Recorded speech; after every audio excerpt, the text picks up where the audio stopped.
11 years ago, I was starring in a new play in this theatre in the West End. After just 3 performances, I walked out.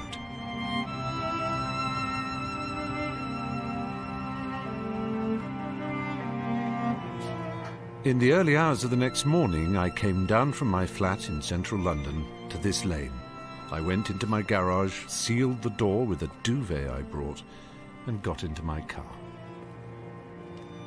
Sat there for at least, I think, 2 hours in the car, my hands on the ignition key. It was a suicide attempt, not a cry for help. I drove to the south coast and took a ferry to Europe. I just knew I couldn't be at home. I couldn't be in London. I couldn't be in England. I really believed that I would never come back to England. Runaway Stephen Fry broke his silence last night to reveal the torture he's been suffering. They all are worried that I've committed suicide. That's the awful thing. But after a week, I secretly returned to England to this hospital and to a doctor telling me that I was bipolar. I'd never heard the word before, but for the first time, at the age of 37, I had a diagnosis that explained the massive highs and miserable lows I've lived with all my life. There's no doubt that I do have extremes of mood that are greater than just about anybody else I know. The psychiatrist in the hospital recommended I take a long break. I came here to America, and for months I saw a therapist and walked up and down this beach. My mind was full of questions. Am I now mad? How have I got this illness? Could it have been prevented? Can I be cured of it? Since then, I've discovered just how serious it is to have bipolarity, or manic depression, as it's also called. 4 million others in the UK have it, and many of the seriously ill end up killing themselves. So I've decided to speak out about my mental illness, and it is a mental illness. I want to talk to others who have it about what triggered it in them and how it took over their lives. And I want to find out answers to what still worries me. Was I diagnosed correctly? And am I getting better or worse?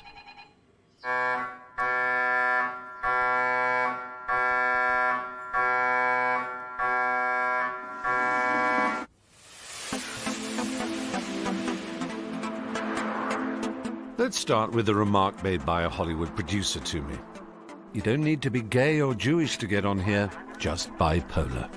He meant, of course, larger than life, furiously energetic, endlessly creative. Manic types do well in Hollywood, in all of show business for that matter. Euphoric highs and crippling lows seem to go with the territory and don't attract the stigma found everywhere else. Since my own diagnosis, I've kept working and found ways to cope. And I've also kept quiet about my condition. Now I want to speak out, to fight the stigma, and to give a clearer picture of a mental illness most people know little about. Visiting my old friend Carrie Fisher, known to the world as Princess Leia in the Star Wars movies. She's always been, she's on the edge of sanity. She's, constantly, not mad enough to be committed, but not sane enough to lead much of a normal life.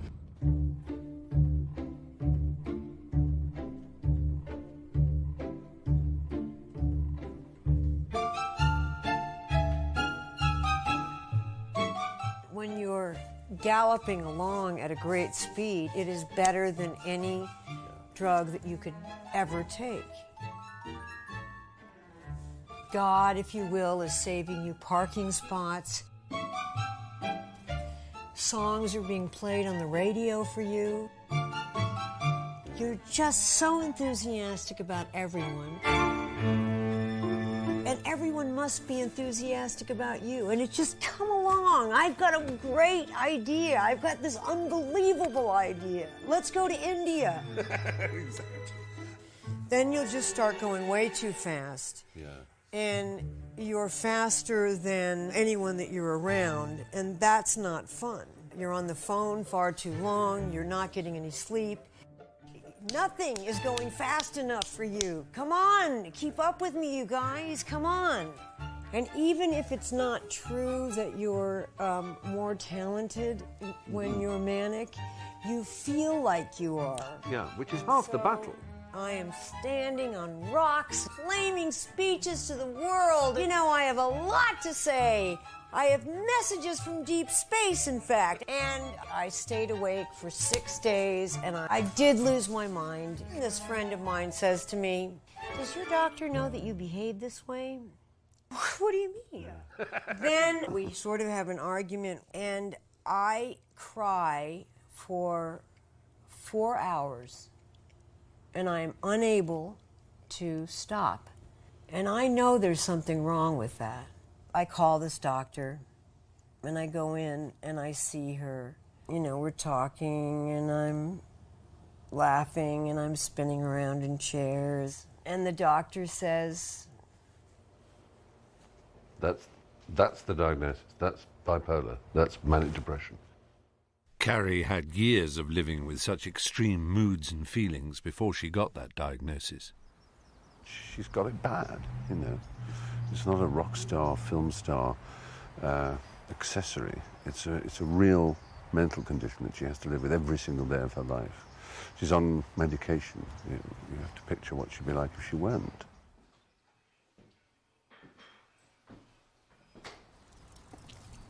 A medical expert told me almost half of those suffering from manic depression aren't diagnosed at all.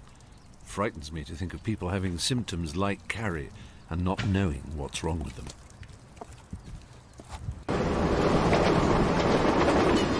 I'm told it's an illness that's surprisingly difficult to pin down to achieve a diagnosis.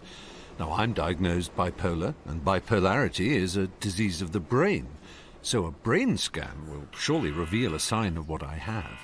The research being carried out here at the Maudsley Hospital in South London compares normal brains with bipolar ones like mine. So we're coming right to the front of the brain. Oh my goodness, that's my answer. And so just grabbing the front of the nose, and then we'll scroll back through. That's my face, virtually. Any little chubby cheeks there as well. My little chubby cheeks. But by looking at a sample of slices from a brain, you can't tell, or can you, whether someone is bipolar or... When it comes to bipolar, looking at a single subject's structural scan would not give you diagnostic information at this stage. Is there anything you see in my brain that leads you to the view that I am bipolar? No, I think it's the short, very short answer to that. So there is as yet no brain test that can diagnose bipolarity. But I've been hearing talk of a bipolar gene. To find out more, I've come to have my DNA tested as part of the world's largest study of bipolarity, based here at Cardiff University. They have 2,000 subjects already, and now for 2001. Do I get my lollipop now? Yeah. So, this is your DNA? My DNA, thank you so much. Oh, it's so attractive. I knew it would be. It's beautiful, isn't it? So which way now? Okay, so we'll go up to look at the sequenome. You know it must be good just from the name. It's fantastic. Yeah. Welcome to the sequenome, Mr. Bond. What we have found is that if you simply compared people with bipolar disorder against people without controls, we don't actually see any overall difference. Unfortunately, the press, you know, as you know, they'll publish reports saying the bipolar gene or, you know, whatever. And that's completely incorrect. There'll be many genes that are involved in bipolarity. So at the moment, there is no clear-cut test to show if someone is bipolar. How then do you tell? How was I diagnosed all those years ago? Well, a psychiatrist simply asked a lot of questions about my behaviour and my feelings. At Cardiff, Nick uses the same process, but involving 200 questions to carefully build up a picture of a person's life history of manic depression. We've developed a scale. When I found out information from you, I'll tell you where you score on our scale. Right. Looking back, times when you think perhaps it was something a bit out of the ordinary or unusual, caused a problem or you needed treatment. Well, I suppose the first time I needed treatment, I think I was 14.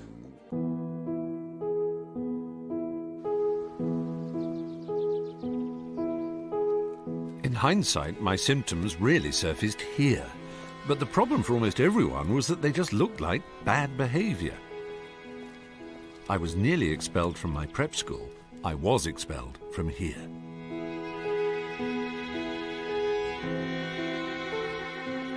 It's very strange revisiting a place where one was so intensely alive as to be almost in a constant state of edginess and, I suppose, what one would call mania now.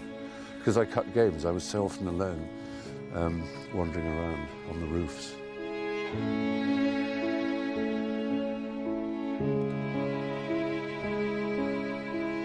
I think I used to crawl all over the roof for a mixture of risk and power when you're looking down on people. The effect of my behaviour was, of course, to make me unbearable, really. I mean, it's a show-off and a loudmouth and completely impossible to handle and disruptive. Oh, my God. No. See, thin. I may never have been a good-looking boy, but I was once thin. I got out the fry file. Oh, no. Meeting my old housemaster and his wife ensures an uncomfortable reminder of past crimes, like being given permission to go to London and then not returning.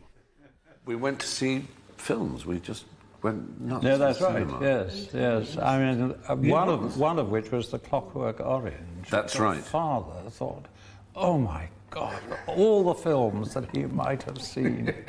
But I was consumed and gripped by it. Well, you should have been back. A lot earlier. I had the Metropolitan Police out looking for I me. didn't realise that. I never realised that.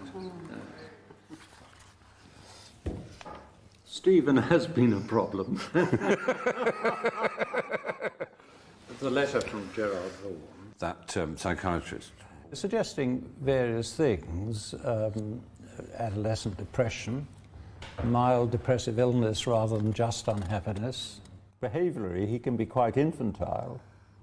I think Mr. Fry, that's your father, may have mentioned that the advice given to him by doctors in London suggests that he might have some brain damage to account for this. That's a crude way of... Good Lord. We were not aware of any drug-taking or sexual offences, however. Phew. Oh, well, gosh, he didn't know much then, did he, really?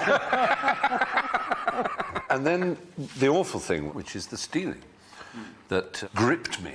You didn't need money. You didn't need to steal. No, it was so odd. So you didn't know it was I who was the... I wouldn't have suspected it at all, Stephen, no. You laid a trap in Matron's... We did, which Elizabeth... That was you. You were hiding in Matron's room. I was in her bathroom. It was a terrible shock to see you. Strange emotional turmoil I was in. Stealing things that I couldn't possibly want, you know. As well as stealing money, it must be said, which I did want, I suppose. Did I feel shame when I stole things? I suppose I did. But there's something very extraordinary about going through a room where you're not supposed to be, looking for things. And it's like when you watch it in a movie, you know, when the hero's burgling somebody's flat or something. It's very nerve-wracking. Your heart is in your throat. And it's a real buzz.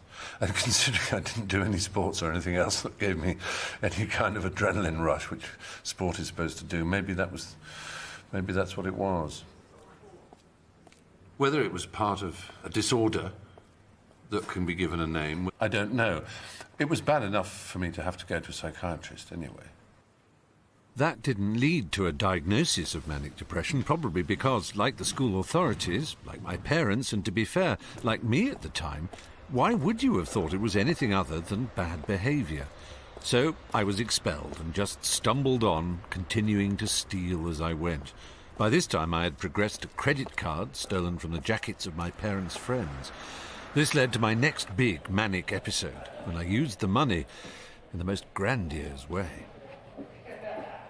When I was about 17, going around London on a stolen credit card, it was a sort of fantastic reinvention of myself, an attempt. You know, I bought ridiculous suits with stiff collars and silk ties from the 1920s and would go to the Savoy and the Ritz and drink cocktails. The morality of it never crossed my mind at all. I think it's more that when you're in a sort of grip of a manic fantasy, you don't really believe other people exist. You are the centre of your universe. I wanted to be in there. That's what and Stephen Fry sitting there. And the white coats are so appropriate, aren't they, the barman? But they're nurses in a wonderful mental hospital. It didn't, of course, last. After months of travelling the country using my stolen credit card, I was arrested. I was sent to Pucklechurch Remand Centre. So this is kind of what, in my day, would have been a long, sterile corridor with cell doors and... Wow, I mean, it's just so different. I had spent the last 10 years of my life, virtually, at boarding schools of one kind or another. So this was, for me, it was nothing, really, to be honest. It was just, instead of being called prefects or schoolmasters, they were called prison officers or screws. The only thing that really twisted my guts was my mother coming to visit on the first occasion she visited. And I used to be very keen on doing cryptic crosswords, Times crossword, things like that. And she had, all the time I'd been away, she'd cut out the Times crossword every single day. And that sort of simple demonstration of love and being there for me and thinking of me was, really stuck in my throat. How many times in your life would you have had an episode like that? I would think 4 or 5 of that extremity. If I'm to take my past history, then I sort of believe maybe it's perhaps every 5 years a huge storm will come. I don't know, but that's sort of often the way it is. So when would the first time have been that you had a depression? I would think it was about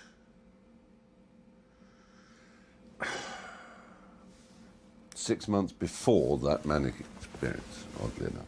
When you've been depressed like that, what's your self-esteem like? Oh, it's absolute zero. Stand up from a sofa and walk to the fridge is an actual unbelievable effort. Everything that happens is because you are a cunt. It's because I'm a complete wanker, that's because I'm an arsehole. You kind of almost have a Tourette's view of yourself. You think of death all the time. I mean, even if you're not feeling suicidal, you're just constantly aware of death and aware of your own death and how welcome it would be. That's when I tried to kill myself. Right, so you'd have been... 17. It was tablets, was it? Yes, I took as many as I could, and as many variations as I could in order to make them as toxic as possible. Unfortunately, it just made me projectile vomit. And I do remember absolutely that it was it was a suicide attempt, not a cry for help. Looking back through your life, just roughly how many episodes of depression like that do you think you've experienced, just roughly? I should say 5 or 6. Okay. I think Nick Craddock's getting the picture, but so am I. Adding up all that extreme behaviour is making me a little concerned about what my eventual score will be.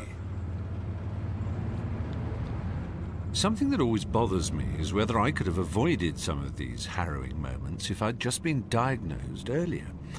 But that's actually now a very controversial issue, because in America, psychiatrists seem only too happy to diagnose children. As a result, Susie Jensen, who lives outside San Francisco, has known for 5 years that both her young teenage sons are bipolar. I'm Stephen Fry. Nice to meet you. How do you do? Thanks so much Come for on in. letting us come. Thank you. Absolutely, no problem. Is there a thing you can say, you know your child's bipolar when, ...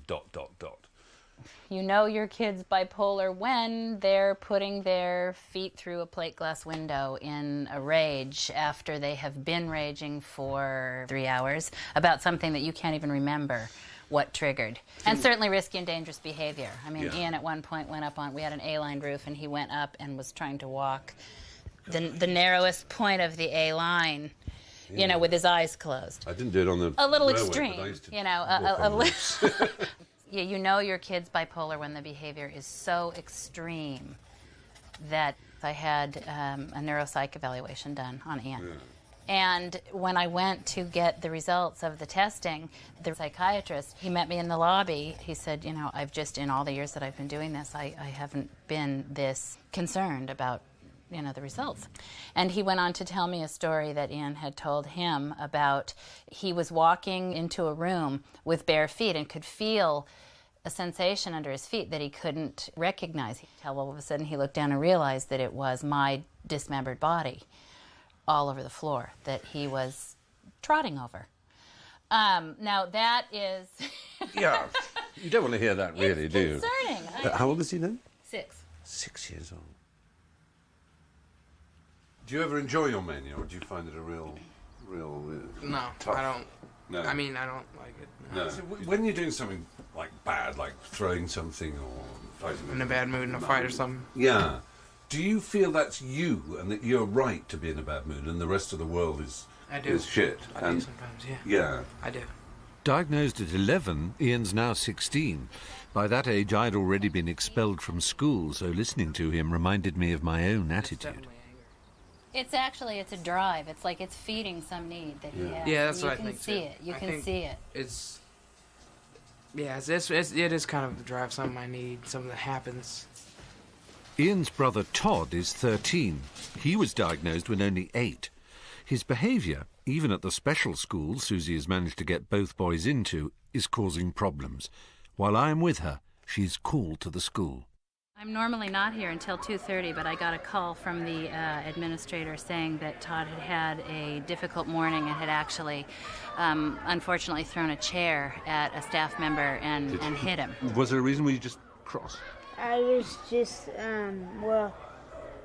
I just wanted to take a walk because I was kind of feeling pumped and angry, and they wouldn't let me do that, and so I just kind of got mad. You just got, frustrated. Yeah, and hurled the chair at the guy. I was about 8 or 9, and there was a nurse at my school, and I was trying to do my laces up, and she told me to do double laces, and I didn't know what that meant, and I actually slapped her right across the face. And I've never known anything like that absolute rage inside me, and it was such a stupid thing because she'd told me how to do my laces up.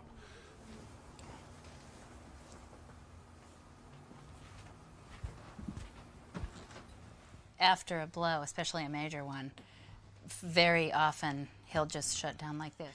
I mean, I know that he's suspended for 3 days. He's been suspended for 3 days. I know Todd's school sees it as bad behaviour, but I have to say I feel a twinge of sympathy.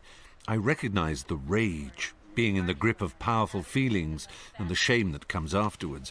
But Todd and Ian are different from me in one key respect at the same age. They know they have an illness. On the other hand, I know from speaking to psychiatrists in Britain that they don't agree with labelling children at such a young age. The norm in Britain is 19. So I wanted to speak to the consultant who diagnosed Ian and Todd. You having fun?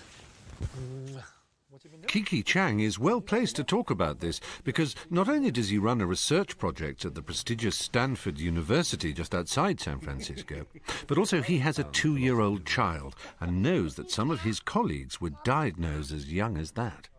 Once you get down to, say, age 2 or 3, it's very normal to have complete discontrol over your mood. Tantrums and crying one minute and laughing the next minute. But I certainly have colleagues who are clear that they see it in 3-year-olds even. Certainly I have seen children who I think were 4 and a half who fit the bipolar criteria. They're having wild mood shifts and they're having unsafe behavior, they're not functioning, they're not developing correctly, they're losing a lot of time in their normal development. Everyone remembers the rise of ADHD over the 80s and 90s.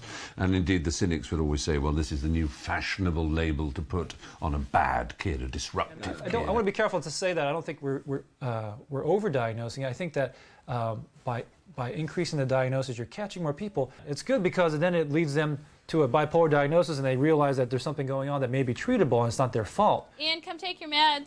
For Kiki Chang, diagnosis is good news. For Ian and Todd, it means medication. Ian showed me just how much he takes every day. Welcome to our pharmacy. That's what I like. We're proud of it. Pharmaceutical. So you got Prozac, Lamictal, Adderall, Klonopin's like a tranquilizer type? Yes. I can tell they help me behave when I'm having a hard time. This is Ambien, which I take. Oh, sleeping pill, isn't it? Yeah, and Concerta, which I take in the morning. Concerta is, that's like Ritalin, kind of. It takes me the better part of an hour to stand and fill both of their medications. All of that to take the edge off a 16-year-old's wilder behaviour. What I think, I'm not sure. I know British psychiatrists are concerned about the harm strong drugs might do to young brains, especially when they're not 100% sure the diagnosis is correct. But if the drugs help Ian and Todd to avoid wrecking their lives, and their mothers, then surely that's a good conclusion. So would I have wanted diagnosis at 16 if it meant being on medication since then? I feel that in some ways I've been helped by my manic depression, and that complicates my view. Would I have had success without it? Please welcome your host for the evening, Mr. Stephen Fry. Would you know me if I wasn't driven by its energy to be creative?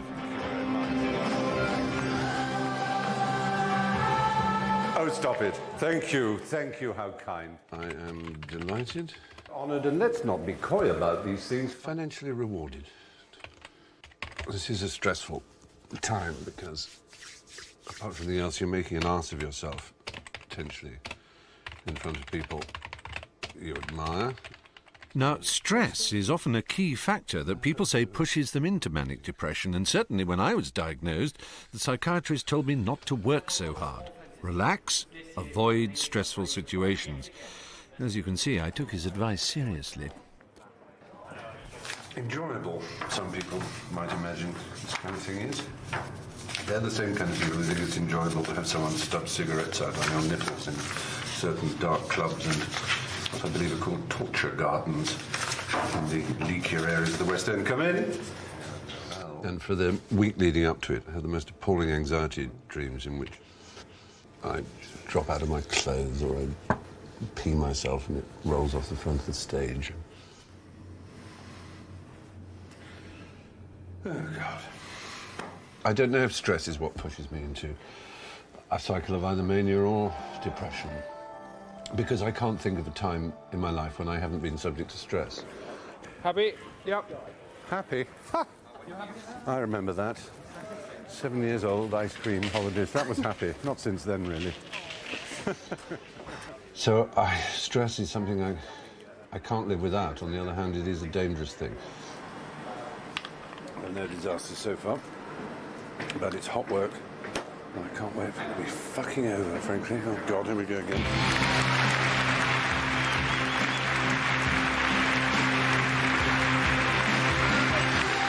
Because I am delighted, honoured, and let's not be too coy about these things, financially rewarded to welcome you to this most prestigious... Well, the real thing seems to go off okay for another year. I do manage to function despite my manic depression, and I'm sure it does help me to succeed. And that's the problem with connecting stress to the onset of manic depression. My stress is your easy day at the office. One person copes, the other goes mad. I've come to Cornwall to see how manic depression wrecked the career, the marriage, and almost took the life of a man who was once Lieutenant Commander on the Royal Yacht Britannia. Here we are, Princess Margaret one side, Lieutenant Commander Harvey there, and Majesty the Queen there. 22 years ago. And you were a well bunny then, weren't you? I was well. 4 years on the Royal Yacht led to a senior posting in NATO. Under huge pressure working in a nuclear bunker, Rod became so deeply depressed he had a breakdown. My self-confidence seemed to be just seeping away, and my self-esteem, and then I couldn't sleep. Awful sort of feeling, desperation. Eventually invalided out of the Navy, he still became secretary of the Royal Yacht Club in Plymouth. That lasted until, at a prize-giving ceremony, Rod, now manic, awarded it to the wrong person. The real winner wouldn't accept Rod's apology. Until in the end I just lost it, and in front of all the spectators, I just shouted, excuse my French, fuck off, and marched off into the night. I actually hallucinated by seeing the devil burning black coals of these eyes of the devil. That's what I saw. That was frightening. I believed I was Jesus at the time, you know, though I didn't tell people that because then I wouldn't have been Jesus, you know. Rod was brought back to England and sectioned at this psychiatric hospital in Plymouth. He was now overwhelmed with depression. I was experiencing pain in my head. I've been given a touch of hell. Yeah. I was meant to find out what hell feels like. So I contrived to escape from the hospital. They let me leave the unit to go upstairs to turn right to the occupational therapy unit, unescorted, so I didn't turn right. I kept walking through the main doors to the dual carriageway, walked a bit down away from the roundabout so that vehicles could pick up speed, waited for a lorry to come along and then walked in front of it.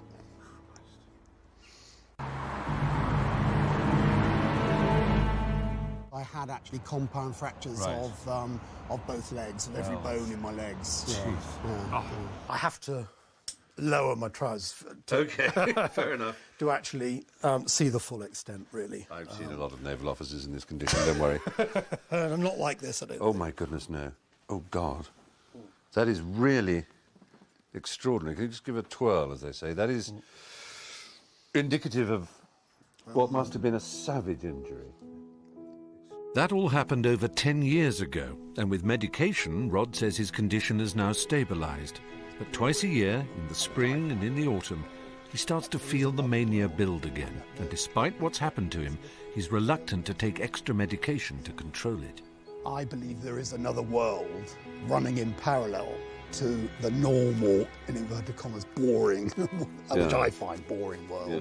That there is another world, and that the curtain gets lifted, the veil gets lifted when I'm psychotically manic. Yeah. And then I enter into the parallel world, and then I see things in a totally different way.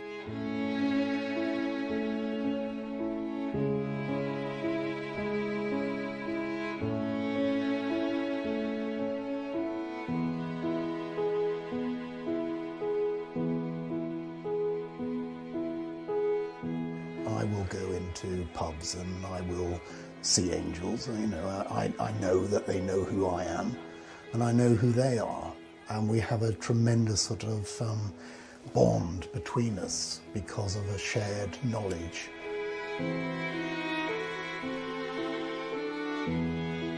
Do you regret the fact that you were born with this strange disorder that is called bipolar or manic depression? It's a very easy question. Is it? Yeah. It's a very easy answer. No. You don't regret it? No, not for a second. Because if you've walked with angels, all the pain and suffering is well worthwhile. Wow.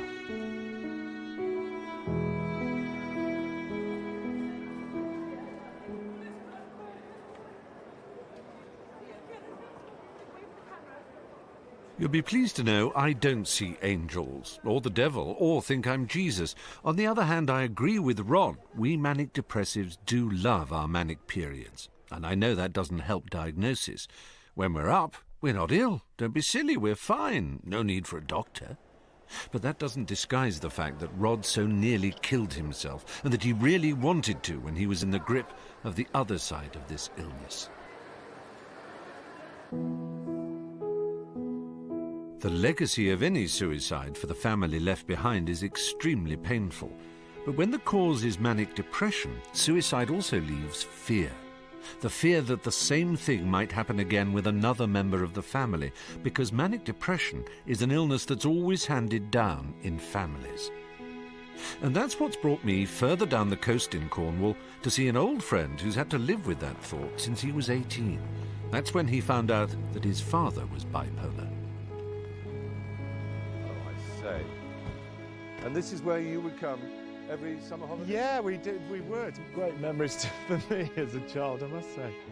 We used to sit out on that deck chairs on that slate bit down there. Which is have lashings and lashings of lemonade. Well, we did. It's very famous 5, isn't it? Oh, isn't it? Just wonderful. Just imagine having every summer holiday here. So, I mean, slightly mixed emotions you coming back here, I suppose. Well, yeah, because I mean, my father actually killed himself. Well, just over there, actually. So it's not the best. One of the heartbreaking things about his suicide was that he actually went out with his sister, your aunt, and threw himself off that cliff in front of you. He dived off, you know. So I mean, he wasn't messing about.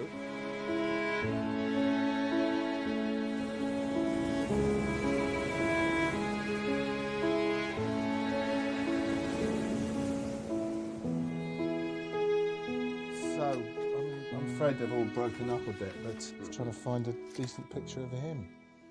There he is. That's your father. Yeah.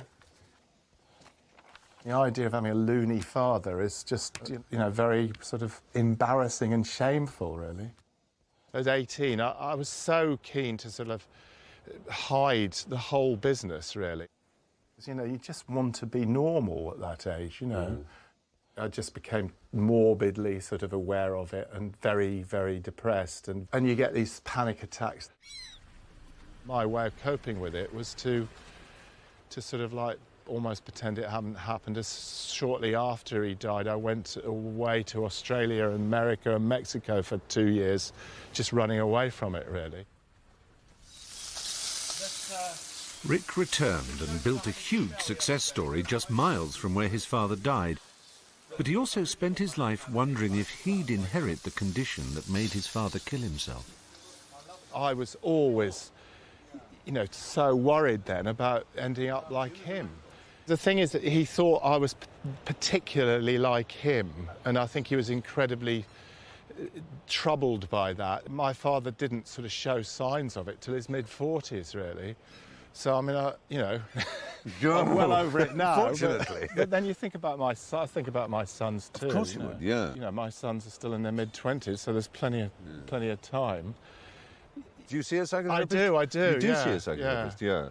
And that's helpful? Well, it is. I do believe, but only probably through seeing the psychotherapist, that really what happens to you as a child is indelibly printed on your brain. You know, they fuck you up, your mum and dad, exactly. You know.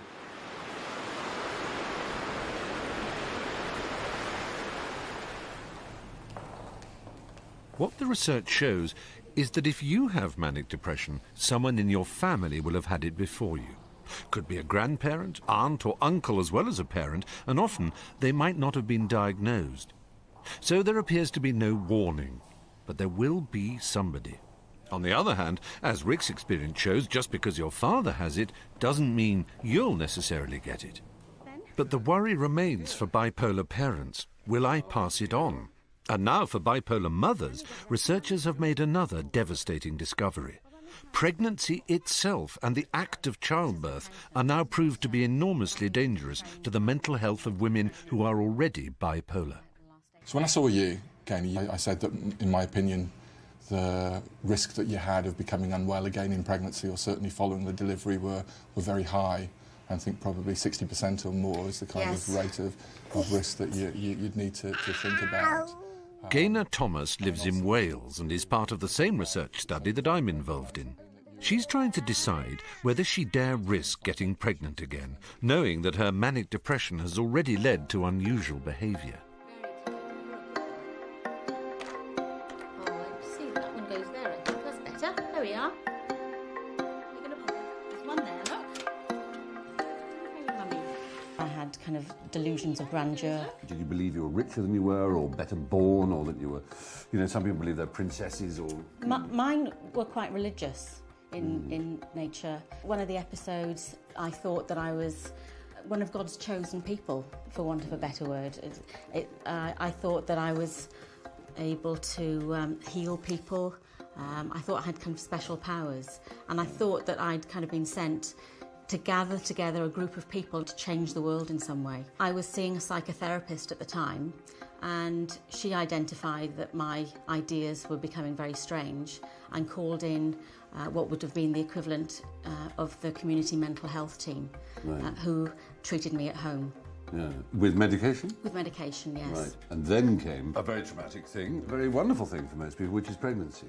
Yep. And you did have a manic episode while Yes. pregnant. And how did that show itself? The more religious side came in after I'd had Thomas. Right. Oh, well, I just thought he was not just a special baby, but a very special baby. But sort of like a messiah. Almost to that degree, yes. And that I'd kind of been chosen to give birth to him, and together we were going to change the world.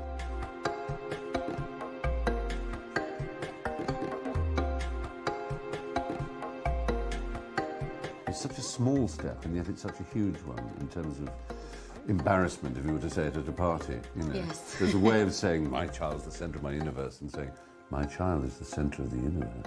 I think, yeah. Initially, it was kind of postnatal euphoria, Right. but it became postnatal mania. I couldn't sleep. I was so excited, called the psychiatrist and said, I think I need to see somebody because things are kind of getting out of control. Gaynor was sectioned in a psychiatric hospital for a month.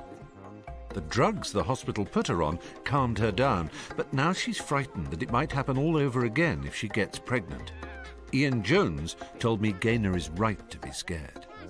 Women with bipolar disorder are at very high risk of having a much more severe episode of illness in relationship to childbirth, often with psychotic symptoms like hallucinations or delusions.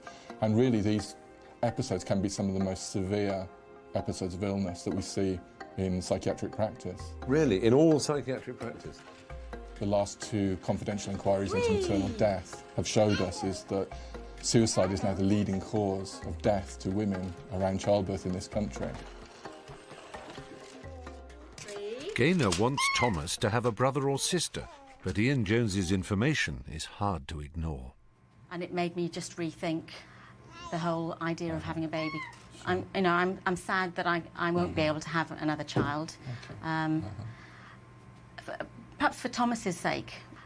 But I've got to accept that the risks are probably too high. Down the stairs we go.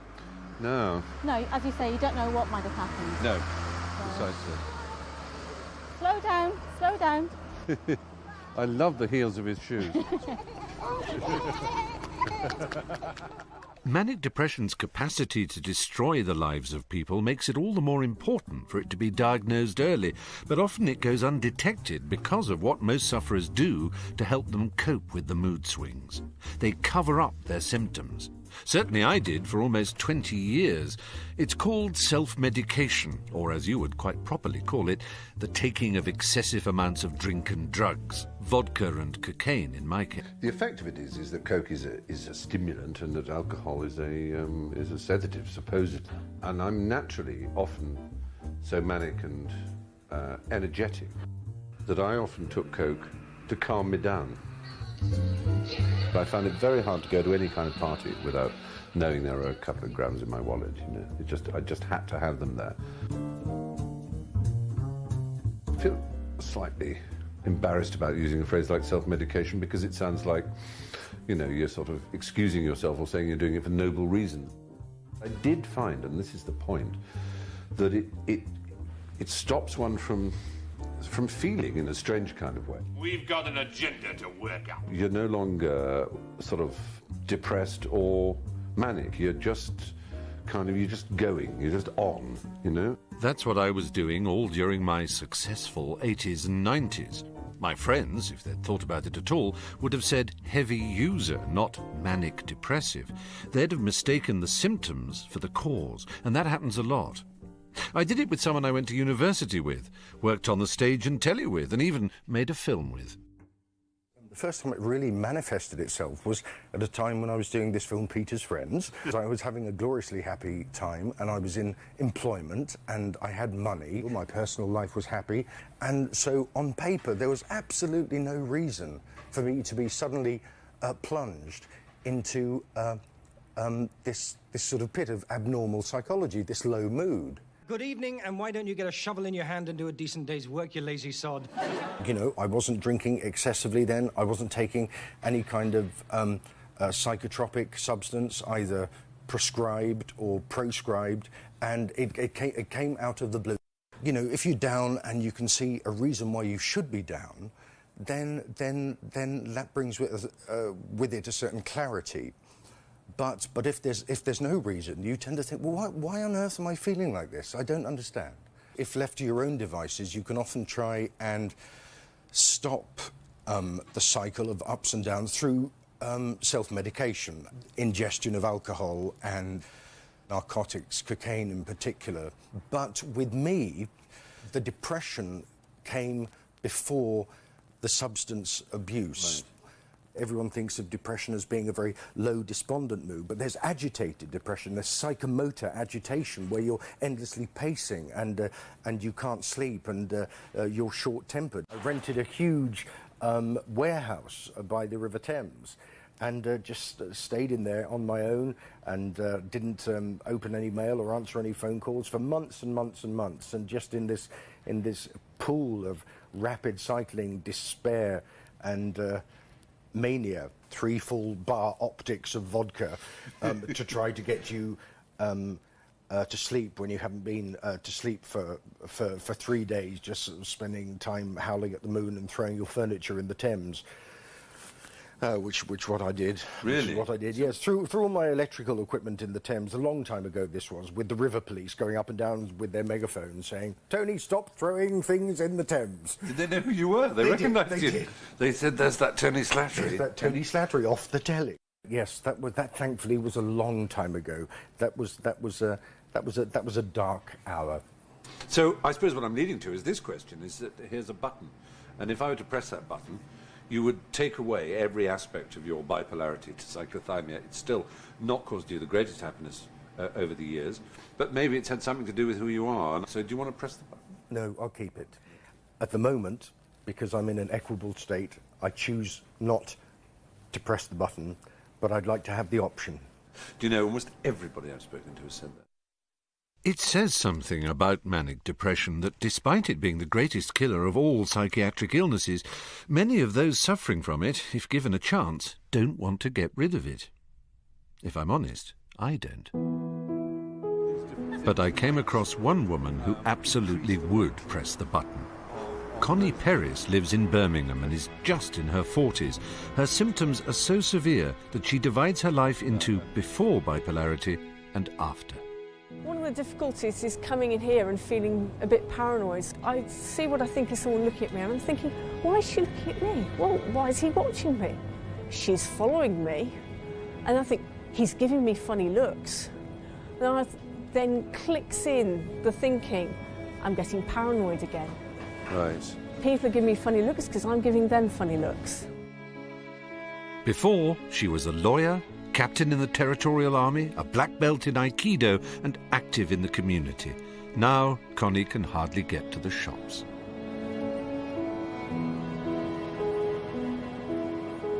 When I'm very depressed, I slow down and slow down and slow down, and it gets to the point at which I'm just not moving at all.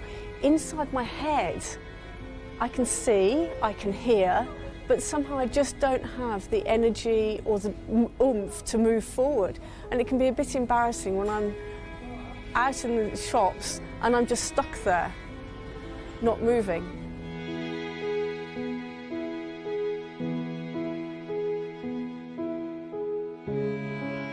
So can before we do that, can I just pace up and down the corridor slightly because I'm getting quite shaky? Of course you can, absolutely. Sorry. No. I can feel the shakes getting slightly worse. So I'm if I can sorry. just sort of have a pace and yeah, breathe. just pace.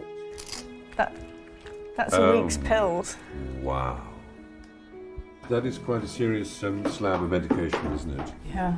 There's 2 different ones that try to stop me going too high and too low. One slows down the swings, and one stops it going too high. Stuff for my thyroid, because that also slows mood swings down. There's something to help me sleep, and something to deal with the paranoia and other psychotic thinking. And then there's the mineral supplement to try and stop my hair falling out from the mood stabilisers. Golly Wally. Every day. Every day.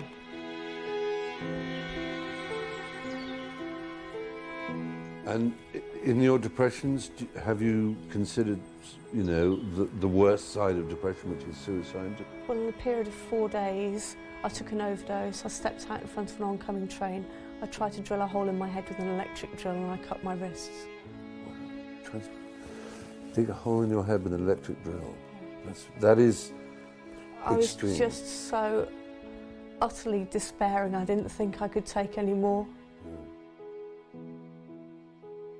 How do you see the future? I don't see it. I try to take it a minute at a time because at the moment I don't see it. I'd like to. I really wish I could, but at the moment I don't.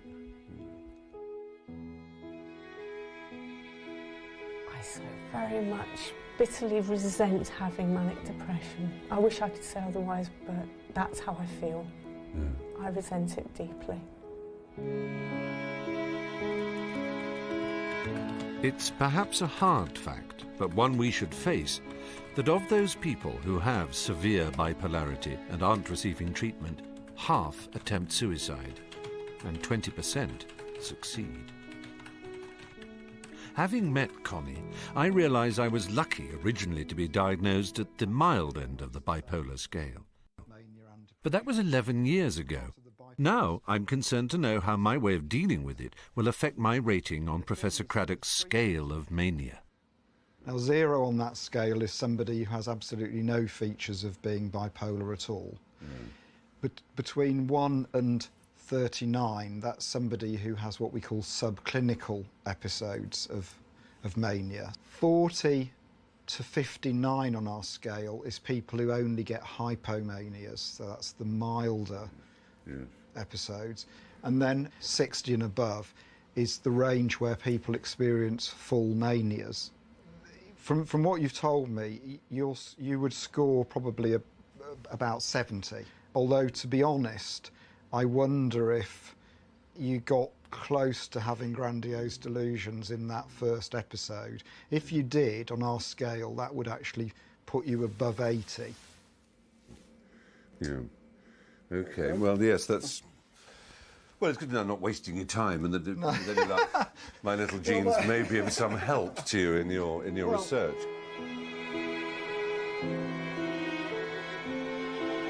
Well, I didn't expect that. It's worrying that I seem to be getting worse. Clearly, I must now consider treatment. I haven't been on any medication since my original diagnosis. Should I be? I think my life needs to change dramatically.